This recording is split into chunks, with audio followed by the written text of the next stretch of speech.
로마 시대에 예수님을 믿지 않는다는 이유만으로 많은 그리스도인들은 박해를 받았습니다. 그 중에서도 로마 시대의 네로 황제는 오늘날 우리에게까지 폭군으로 잘 알려져 있습니다.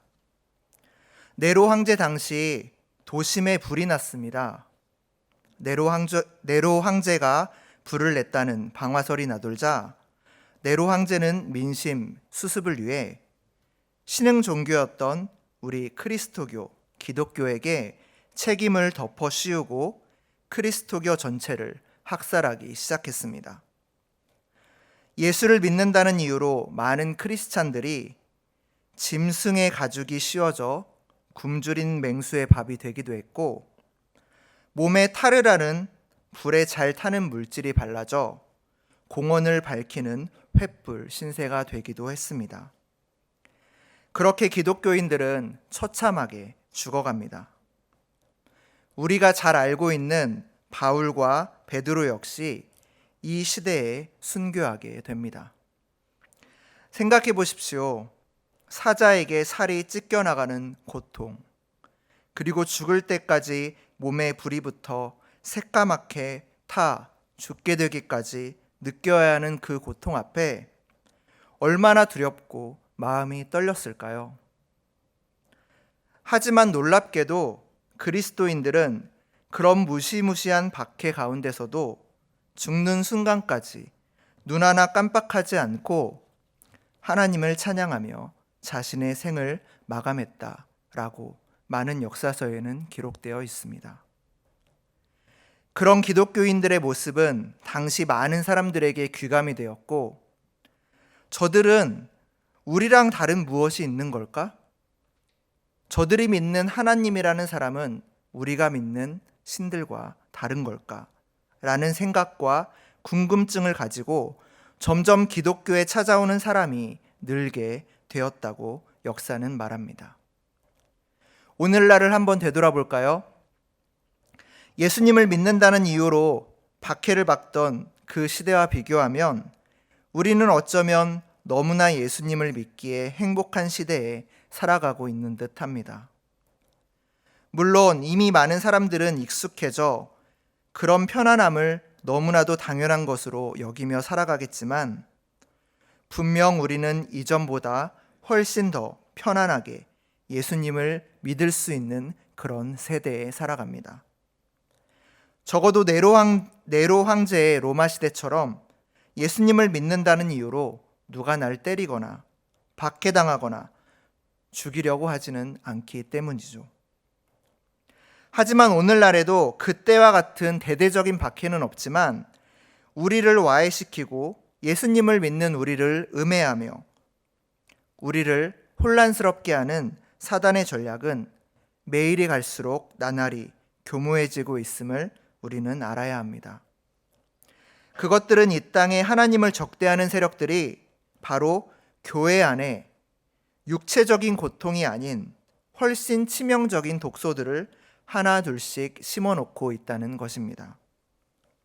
그것은 하나님의 이름을 정면으로 공격하거나 하나님의 이름을 부인하지는 않지만 점점 하나님의 이름을 사소하게 조그마한 것으로 만들어가고 있습니다. 나의 삶의 중심에서 하나님을 그저 이름뿐인 허울로 만들어가고 있는 이 시대의 풍조가 바로 그것입니다. 우리 시대의 이러한 사탄의 전략은 제대로 효과를 발휘하고 있는 것 같습니다. 많은 사람들은 하나님의 이름을 부정하진 않고 하나님이 계심을 믿고 알고는 있지만 점점 하나님의 이름을 부르지도 않고 그리고 하나님을 경외하지도 않은 채 그냥 그렇게 자신의 삶을 살아갑니다. 하나님의 계심을 물론 인정은 하지만 이 세상이 하나님의 섭리 안에 돌아가고 있음을 부정하지는 않지만 하나님은 더 이상 그의 삶의 주인 그리고 그의 삶의 모든 것으로 여기지는 않는 것 같습니다. 세계에서 제일 큰 교회의 대부분이 우리 한국에 있을 정도로 우리 한국은 급 성장한 그런 나라이고 교회인데 정작 우리나라 사회에서 기독교라는 이름, 그리고 교회라는 이름은 언제부터인가 불신, 그리고 자신만 아는 종교, 그리고 모든 사람들의 비판과 심판의 대상으로 그렇게 전락되고 있다는 것은 이 시대에 참으로 안타까운 일이 아닐 수가 없습니다. 이는 단지 한국교회의 교인수가 감소했다, 교회가 이 땅에서 비판을 당하고 있다, 이 정도의 문제를 넘어서서 예수님을 믿고 따른다고 말하는 우리 그리스도인들이 우리들의 삶 가운데 예수님을 과연 어떻게 여기고 있는가, 그리고 과연 내 마음의 중심에 예수 그리스도를 품고 살아가고 있는가 라는 그런 근원적인 물음과 관계가 된 위기가 아닐까 싶습니다. 오늘 사무엘상 4장의 말씀은 이런 한국교회의 위기와 걱정, 그리고 이런 문제들과 연관되는 하나의 사건을 단적으로 보여주는 예라 하겠습니다. 그것은 바로 하나님이 있음을 인정은 하지만 하나님을 우리 삶의 주인으로 여기지 않고 다만 우리의 필요를 채워주는 수단으로 여기는 이스라엘 백성들의 부적절한 모습을 통해 이 시대 우리의 모습을 반추하게 합니다. 오늘 우리가 읽은 말씀 사무엘상 4장 3절 말씀은 이스라엘과 블레셋과의 전투 장면을 묘사한 말씀입니다. 성경은 이스라엘이 나가서 블레셋 사람들과 싸우려고 에벤에셀이라는 곳에 진을 쳤고 블레셋 사람들은 이스라엘 백성을 맞아 아벡에 진을 쳤다라고 말하고 있습니다. 즉 지금의 상황은 이스라엘 사람들과 블레셋 사람들이 전투를 하기 바로 직전, 전투를 앞둔 상황임을 우리는 쉽게 알 수 있습니다. 그런데 보통 전투 상황에 대한 묘사라 함은 전쟁 이야기이기 때문에 상대방의 병력이 얼마인지, 그리고 그들이 어떤 전략을 펼칠 것인지, 그리고 어떤 무기로 싸울 것인지에 대한 그런 언급 등이 있어야 하는데 오늘 성경에는 그런 언급이 전혀 없습니다. 이 말은 바로 무엇을 말하는 것이냐면 오늘 본문에서 그리고 이 전쟁의 씬에서 전투와 전략, 그리고 무기와 병력 이런 것은 그다지 중요한 것이 아니라는 말을 하기 위함입니다. 사무엘상 4장이 묘사하고 있는 전쟁에서는 그런 전쟁의 외적인 모습보다 더 중요한 것이 있다라는 것을 말하고자 함임을 우리는 조금만 생각해 보면 알 수 있습니다. 그것은 바로 지금의 본문은 지금 이스라엘 백성들이 하나님을 과연 어떻게 대하고 있는가에 그 초점이 맞추어져 있는 본문이라는 것입니다. 지금 이스라엘 백성들이 과연 하나님을 어떻게 대하고 있을까요? 오늘 본문이 우리에게 말하려고 하는 것은 과연 무엇일까요? 제가 말씀드렸듯 오늘 본문은 사무엘상 4장이고 전쟁에 대한 이야기입니다. 그런데 아주 재미있는 것이 사무엘상 1장, 2장, 3장에서는 전혀 전쟁에 대한 이야기가 나오지 않다가 갑작스럽게 4장에서 그것도 1절부터 전쟁 이야기가 나온다는 것입니다. 참 뜬금없고 맥락 없이 전쟁 이야기가 시작되고 있습니다. 그런데 이렇게 갑자기 전쟁 이야기가 나오는 것도 이상한데 하나님의 백성 이스라엘은 블레셋의 전투에서 갑자기 패배해버립니다. 원래 어떤 영화를 보더라도 주인공은 어떤 싸움에서 힘겹게 고전하다가 결국은 이기기 마련인데 오늘 성경 이야기에서는 그냥 패합니다. 마치 오늘 전쟁 이야기의 주인공은 이스라엘 백성이 아닌 것처럼만 느껴집니다. 우리 한번 2절 말씀을 함께 보실까요? 2절 말씀을 한 목소리로 읽어보도록 하겠습니다. 블레셋 사람들이 이스라엘에 대하여 전열을 벌이니라. 그 둘이 싸우다가 이스라엘이 블레셋 사람들 앞에서 패하며 그들에게 전쟁에서 죽임을 당한 군사가 4,000명 가량이라. 아멘. 말씀해 보니 이스라엘과 블레셋 이 둘이 싸우다가 이스라엘이 블레셋 사람들 앞에서 패하였고 전쟁에서 죽임을 당한 군사가 4,000명 가량이라고 오늘 성경은 말합니다. 1장, 2장, 3장에서는 전쟁 이야기가 전혀 없다가 4장에 와서 너무 급작스럽게 벌어진 전투에서 이스라엘 백성은 하나님의 선택한 백성임에도 급작스럽게 전투에서 패하게 됩니다. 이렇게 맥락 없음은 우리에게 무언가 중요한 사실을 말해주려고 하는 것 같아 보입니다. 그것이 바로 무엇일까요? 그것은 바로 하나님을 우습게 여겨온 이스라엘 백성의 누적된 죄가 오늘 전쟁의 결과를 나타내었다는 것을 적나라하게 보여주는 것이었습니다. 한번 성경의 전체적인 흐름으로 한번 돌아가 볼까요? 오늘 성경은 사무엘상 4장입니다. 그렇다면 오늘 우리가 읽은 사무엘상 바로 전의 성경이 무엇일까요? 사무엘상 바로 전. 네, 우리는 처음부터 해봐야죠. 창세기, 출애굽기, 레위기, 민수기, 신명기, 여호수아, 사사기, 룻기, 다음에 사무엘상입니다. 아, 룻이구나. 노래를 부르다 보면 룻이라는 것을 금방 알 수 있습니다. 그런데 룻기라는 것은 아주 짧은 성경의 이야기의 맥락상 중요한 이야기라기보다는 잠깐 삽입된 이야기라고 볼 수 있기에 그보다 하나 더 올라가야 됩니다. 그러면 룻기 전에가 뭐죠? 네, 바로 대답이 나오시는 분들도 있는데 다시 노래를 불러야 하는 사람들도 있습니다. 창세기, 출애굽기, 레위기, 민수기, 신명기, 여호수아, 사사기. 네, 맞습니다. 사무엘상 전의 성경은 사사기와 연관되는 그런 배경을 가지고 있습니다. 즉 사무엘상이 쓰여진 배경에는 사사기가 쓰여진 사사시대의 배경과 아주 깊은 연관을 맺는다는 것입니다. 여러분은 사사기의 배경이 되는 사사시대에 대해서 얼마나 알고 계십니까? 사사시대는 이스라엘의 오랜 역사 중에서도 가장 암흑기라고 할 만큼 어둡고 고통스러운 시기였습니다. 그 이유를 여러 가지로 꼽고 있는데, 첫째, 가나안 땅의 우상 종교. 가나안 땅의 수많은 우상 종교 때문이었습니다. 가나안 땅에 들어간 이스라엘 백성들은 가나안 땅 원주민들이 섬기는 우상 종교와 문화에 취해 그들의 악습을 금방 본받았습니다.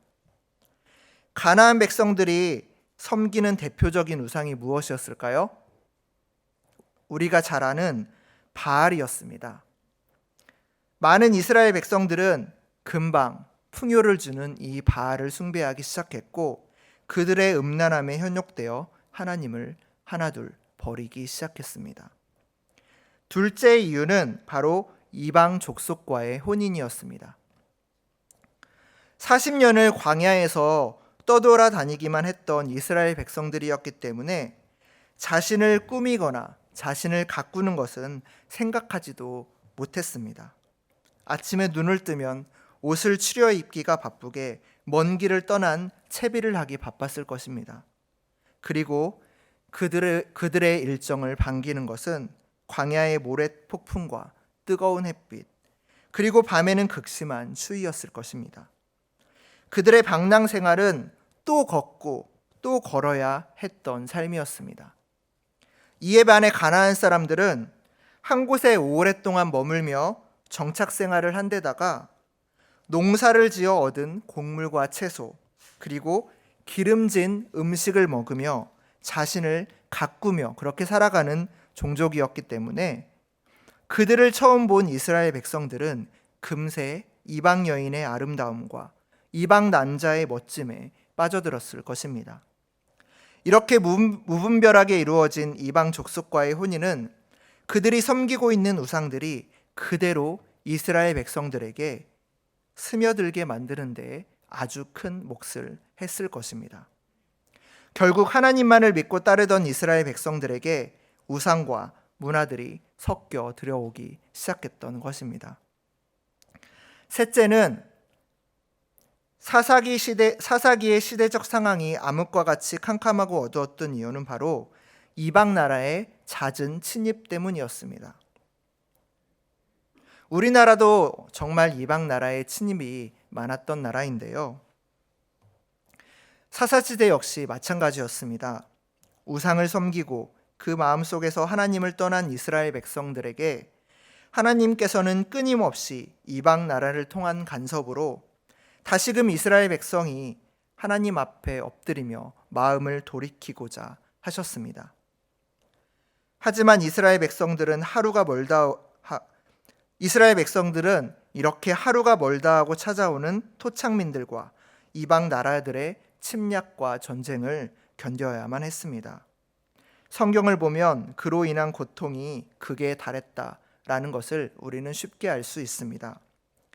사사시대는 그 기간이 얼마나 됐냐면 총 340년이었습니다. 그런데 그 중에서 100년이 넘는 시간을 외세에게 정복당한 채 그리고 전쟁에 시달려야 하는 삶을 살았습니다.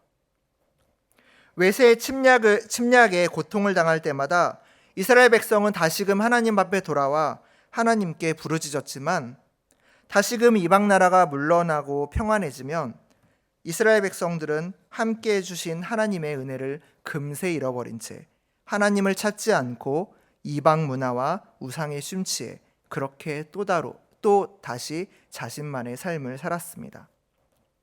그리고 이 마지막 이유가 가장 중요한데요. 사사시대가 암울하고 캄캄했던 가장 중요했던 특성은 바로 강력한 영적 리더가 드물었고 하나님을 찾는 자 역시 매우 드물었다라고 말합니다. 이방 나라의 신은 그리고 이방 나라의 우상들은 물질적인 풍요도 가져다주고 육체적인 쾌락도 모든 것들을 만족시켜주는 것만 같았는데 이로 인해 이스라엘 백성들은 부족함 없는 삶을 살았을 것입니다. 세상을 다 가진 삶을 살았기 때문에 굳이 하나님을 내가 찾지 않아도 충분히 여유 있고 내 삶이 참 행복하다라는 그런 생각을 했을 것입니다. 그로 인해 이스라엘 백성들은 자기가 원하는 대로의 삶을 살았습니다. 그래서 사사기에 가장 많이 나오는 말들 중에 하나가 바로 이 말이었습니다. 여러분들도 잘 아실 텐데요.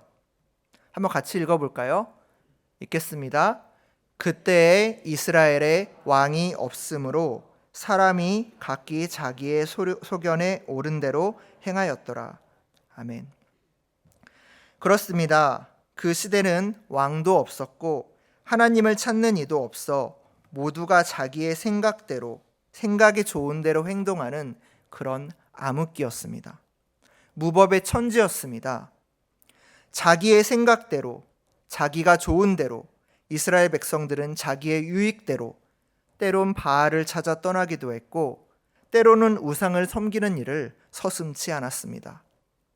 이게 바로 사사시대였고 이게 바로 사사시대의 커다란 영적인 흐름이었습니다. 그리고 그 사사시대의 영적인 상태가 그대로 흘러나오게 된 것이 바로 오늘 사무엘상 시대입니다. 여러분도 잘 아시겠지만 사사시대가 이렇게 혼란했던 이유는 왕이 없어서가 아니었습니다. 그 이유는 바로 이미 이스라엘 백성에게는 왕으로 함께 하셨던 그 하나님이 계셨는데 그 하나님을 왕으로 여기지 않았던 이스라엘 백성들의 패악 때문이었습니다.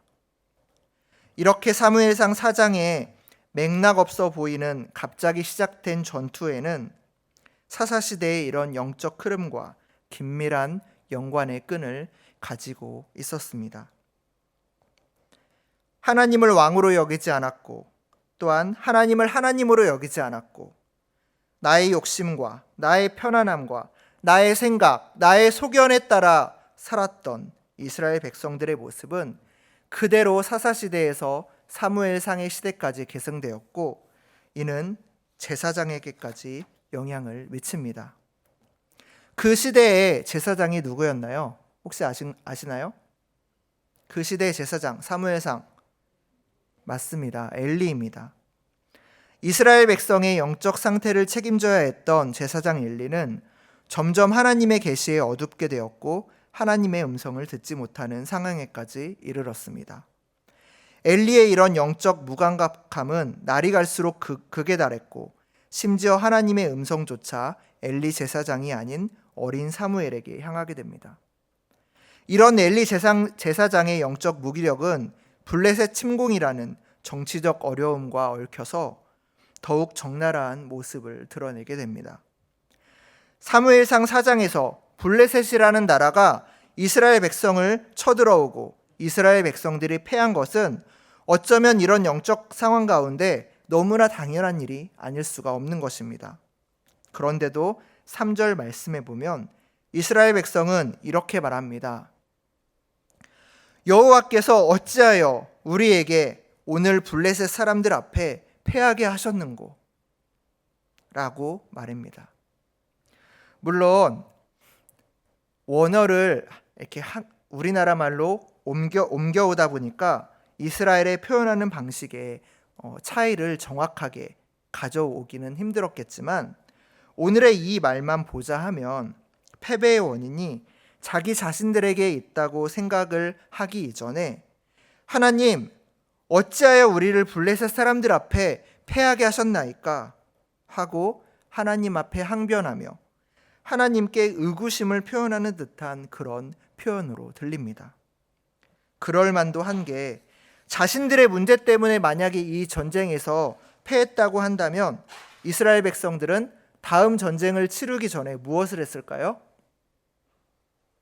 네, 만약에 이 전쟁이 우리의 죄악 때문에 지게 되었구나 라고 생각을 했다면 이스라엘 백성들은 다음 전쟁을 하기 이전에 먼저 하나님 앞에 엎드려 회개의 모임을 갖고 하나님 앞에 고개를 숙였을 것입니다. 하지만 전쟁의 패배 앞에서도 백성들은 하나님을 찾지 않았고 하나님 앞에 엎드리지도 않았습니다. 그저 왜 우리를 패하게 하셨는지 알지 못하겠다는 태도로 하나님께 불평합니다. 결국 자신들의 문제임을 알지 못한 그들은 패배의 원인을 하나님께 돌리고 패배의 원인이 되시는 그 하나님께 이 전쟁을 해결해 달라고 전투의 최정방에 하나님을 세우는 것을 시험합니다. 그것은 바로 여호와의 언약궤를 실로라는 지역에서 가져와 그 전쟁의 진 한가운데 모시고 전쟁에 나아간다는 것이었습니다. 천사를 타고 만군을 거느리시는 야훼의 언약궤, 그리고 그 언약궤와 함께 싸움에 나가기만 하면 그 싸움은 이길 수밖에 없겠다라는 믿음에 가득 찬 이스라엘 백성들의 생각이었습니다. 여러분, 드디어 이스라엘 백성들이 회개하며 자신들의 왕이신 하나님을 그들의 중심에 두는 것일까요? 언뜻 보면 법궤를 가지고 싸움에 나가는 그들의 모습은 그들의 믿음이 마치 변화되어 멋진 믿음으로 그렇게 바뀐 것 같아 보이지만, 조금만 자세히 들여다보면 지금의 상황은 우리가 생각하는 것만큼이나 퍽이나 아름다운 상황이 아님을 알 수가 있습니다. 당시 언약궤는 실로라는 지역에 보관하고 있었습니다. 실로에서 야훼의 궤를 맡고 있던 사람은 엘리의 악명 높은 두 아들 홈니와 비느하스였습니다. 사무엘상 2장 12절에 보면 엘리의 아들들은 행실이 나빠 여호와를 알지 못하더라 라고 홈니와 비느하스에 대해 묘사합니다. 그들은 하나님 앞에 드리는 제사의 제물을 탐하는 이들이었고, 때로는 그들이 드리는 그 제물을 억지로 빼앗기까지 할 만큼 탐욕스럽고 악독한 제사장들이었습니다. 17절의 성경은 또한 그들이 여호와의 제사를 멸시하였다라고 그들의 행실을 이야기하고 있습니다. 즉 이들은 하나님의 궤를 거룩하게 지킨 그런 사람들이 아니었습니다. 오히려 하나님이 부여하신 제사장이라는 권력을 남용하고 그 권력을 이용해 다른 이들을 괴롭히며 다른 이들이 가진 것을 탐하는 악독한 무리였을 뿐입니다. 하나님의 거룩하심을 파괴하고 여호와의 제사를 멸시하는 이들이었죠. 하나님은 계셨고 하나님을 향한 제사도 여전히 있었지만 홈리와 비느하스 그들에겐 하나님은 더 이상 두려움의 대상도 아니었고 경배의 대상도 아니었고 그들의 인생을 이끌어가는 분도 아니었습니다. 비록 하나님의 궤가 실로라는 장소에서 그들의 관리하에 있었을지는 모르겠지만 그들의 믿음과는 달리 여호와 하나님께서는 그 궤에 함께 하실 수 없었습니다. 그들이 관리했던 법궤는 야훼 하나님의 임재가 임하는 곳이 아닌 텅 빈 부재의 상징이었을 것입니다. 야훼의 궤는 알라딘이라는 영화를 아시나요? 알라딘. 야훼의 언약궤는 알라딘이라는 영화에서 나오는 것처럼 그 램프를 비비면 요술 지니가 들어있어서 언제든 자기가 필요할 때 그 지니를 불러내고 다시금 가둘 수 있는 그런 마술 호리병과 같은 것이 아니었습니다. 홈리와 비느하스 그들에게 이스라엘 백성들은 하나님을 법궤 안에 꽁꽁 가두어둔 채 자신이 필요할 때마다 하나님을 꺼내 쓰려던 그런 탐욕의 대상이었을 것입니다. 하지만 우리 하나님은 법궤 안에 갇혀 계시지 않고 법궤를 뛰어넘어 계신 분이었습니다. 이스라엘 백성들의 이런 욕심과 탐욕이 담긴 이 법궤가 이스라엘 백성들을 전쟁에서 승리하게 해줄 수 있었을까요? 다음 본문을 보면 금세 그 결과를 알 수 있습니다. 하나님의 언약궤가 실로에서 이스라엘 백성들에게 도착했습니다. 많은 사람들은 언약궤가 진영 안에 들어올 때 땅이 울리도록 큰 소리로 외쳤다라고 성경은 말합니다. 이 외침의 소리를 블레셋 사람들은 들었습니다. 히브리 진영에서 큰 소리가 들리는데 무슨 소리냐? 네, 장군님, 여호와의 궤가 이스라엘 진영에 들어왔다고 합니다. 그래? 블레셋 사람들이 뭐라고 말했을까요? 이 블레셋 사람들이 말한 말이 참 인상적입니다. 저희 7절, 8절 말씀을 한번 한 목소리로 읽어보도록 하겠습니다. 읽겠습니다. 블레셋 사람이 두려워하여 이르되 신이 진영에 이르렀도다 하고 또 이르되 우리에게 화로다. 전날에는 이런 일이 없었도다. 우리에게 화로다. 누가 우리를 이 능한 신들의 손에서 건지리요. 그들은 광야에서 여러 가지 재앙으로 애굽인을 친 신들이니라. 아멘. 참 재미있는 게 이스라엘 백성들은 여호와 하나님을 경홀히 여기며 하나님을 두려워하지도 않고 있는데 오히려 이방 나라인 블레셋 사람들은 그 여호와 하나님을 두려워합니다. 이스라엘 백성들은 하나님이 자신들을 위해 어떤 일들을 행하셨는지를 모두 다 잊고 살아가고 있는데 블레셋 사람들은 하나님을 두려워하며 하나님께서 행하신 일들에 대해서 이야기합니다. 얼마나 아이러니한 현상입니까? 블레셋 사람들은 하나님에 대하여 말하기를 그는 매우 능한 신이며 또한 광야에서 여러 가지 재앙으로 애굽인들을 치신 신이라고 말하며 그 하나님을 두려워합니다. 그리고 이러한 상황 가운데 이루어진 두 번째 전쟁은 어떤 결과가 났을까요? 10절을 제가 한번 읽도록 하겠습니다. 블레셋 사람들이 쳤더니 이스라엘이 패하여 각기 장막으로 도망하였고 살육이 심히 커서 이스라엘의 보병이 엎드러진 자가 3만 명이었으며 3만 명이 죽었습니다. 이스라엘 백성들은 언약궤라는 이런 단단한 백을 믿고 나아갔지만 이스라엘의 2차전의 승패는 이스라엘 백성들의 예상과는 너무나 달랐습니다. 1차전이 4,000명의 병사들이 죽고 끝이 났다면 2차전에는 그 7배, 8배가 되는 3만 명의 사상자를 내며 대패하고 맙니다. 이스라엘 백성들은 패하여 각기 장막으로 도망쳤고 하나님의 궤 역시 다 빼앗겼으며 엘리의 두 아들인 홈니와 비느하스는 죽임을 당하였고 이 소식을 들은 엘리 역시 죽게 됩니다. 여러분, 이스라엘 백성들은 전쟁에 언약궤를 들고 나가는 아주 웅장하고 대단한 신앙심을 보여주었는데 그들은 왜 대패한 것일까요? 이스라엘 백성들의 실패의 원인은 언약궤가 있고 없고의 문제가 아니었습니다. 실패의 원인은 이스라엘 백성들의 마음 상태에 있었습니다.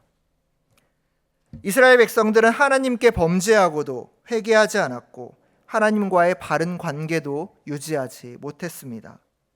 겉으로는 하나님의 언약궤를 들고 있었을지언정 마음만으로는 여전히 하나님을 하찮게 여기고 있었던 것입니다. 제사를 우습게 여겼고 하나님을 경홀히 여기는 그들에게 하나님은 경고하셨습니다. 그런데도 이스라엘 백성들은 하나님 앞에 그 어떤 회개함의 모습도 돌이킴의 모습도 없었습니다.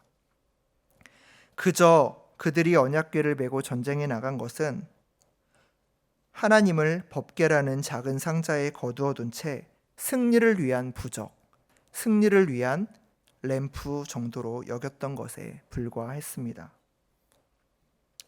여러분, 그랬기에 이스라엘 전쟁에서 실패한 것은 어쩌면 너무나도 당연한 결과였을 것입니다. 이스라엘 백성이 하나님을 진정한 왕으로 여겼을 때는 나팔만 불어도 그 큰 여리고성이 무너져 버렸지만, 그리고 자신이 필요할 때만 이렇게 하나님을 부르며 도움을 요청한 이스라엘에게는 하나님께서는 어떠한 일도 행하지 않으셨습니다. 여러분, 이스라엘 백성들의 이야기를 들으며 어떤 생각을 하셨나요?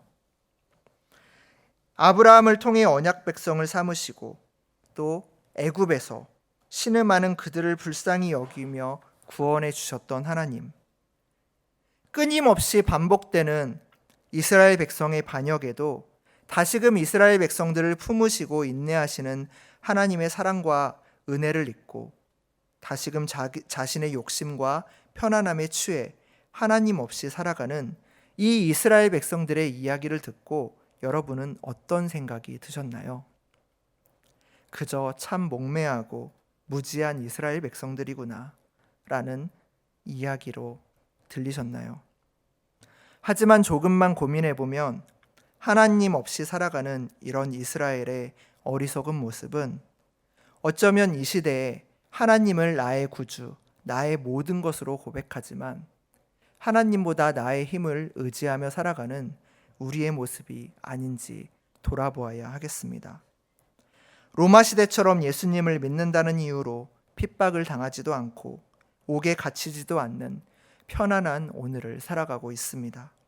오히려 교회는 수도 없이 많아졌고 인터넷으로 유명한 설교자의 설교를 골라 들을 수도 있는 시대입니다.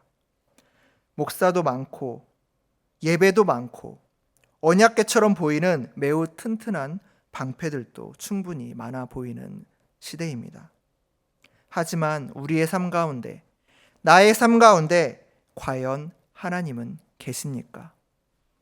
하나님은 과연 나의 삶에 어느 곳에 계십니까? 그리고 오늘을 살아가는 우리에게 그 하나님은 어떤 존재입니까? 입술로는 나의 하나님이 전부입니다. 나의 모든 것을 다 드리겠습니다. 하나님을 따르겠습니다. 라고 말하고 있지만 나의 삶의 구석으로 그 하나님을 잠시 미뤄두고 내가 원하는 삶을 살아가기 바쁜 그런 모습이 나의 모습은 아닐까요? 하나님이 계신 것은 인정하지만 물에 술 탄 듯 술에 물 탄 듯 그렇게 하나님의 말씀은 어느덧 희석되어져 버려서 내 삶에 아무런 자극도, 아무런 도전도, 그리고 아무런 경각심도 주지 못하는 그런 재미있는 교양 서적이나 도덕책이 되어버린 것은 아닌지 우리 자신의 모습을 돌아보았으면 좋겠습니다. 언제부터인가 눈에 보이는 것보다 훨씬 심각하게 우리의 삶에서 하나님의 이름은 사소해져 버린 것 같습니다. 이스라엘 백성들의 전쟁 이야기에서 보여준 그 어리석은 모습이 우리의 인생을 내 마음대로 살 수 있어 라고 살아가는 우리의 모습의 투영은 아닌지 고민해 봅시다. 그저 비싼, 세상의 값비싼 황금으로 아주 크고 번지르르한 법궤를 만들어 놓고 우리의 크신 하나님을 하나님 여기서 쉬십시오 라고 그 하나님을 가두어 두고 내가 필요할 때만 그 하나님을 꺼내 기도하고 필요를 구하는 모습이 오늘을 살아가는 우리의 모습, 나의 모습은 아닌지 고민해보고 기도해보는 그런 시간 되시기를 바랍니다. 다 같이 기도하시겠습니다.